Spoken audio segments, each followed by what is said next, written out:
Hey everybody, what is going on? I hope you guys are all doing well, and welcome to another tutorial video. In this video, I'm going to be explaining to you guys how you can remove WooCommerce from your WordPress site. So let's get right into it.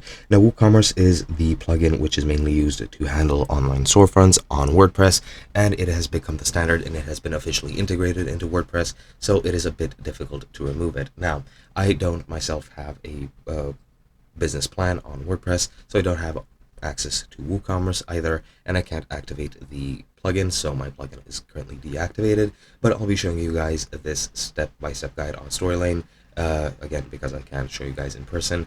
I'll be showing you this on how you can actually deactivate it if it has been activated, etc, etc. So let's get right into it. Now, what you need to do is you just need to log into your WordPress account and then navigate to plugins. From here, you need to find the WooCommerce plugin in the list and click deactivate. Now, if you don't have any plugins and WooCommerce is not active, then you can't do this and you don't need to do this. You just don't need to use it and it'll be just deactivated.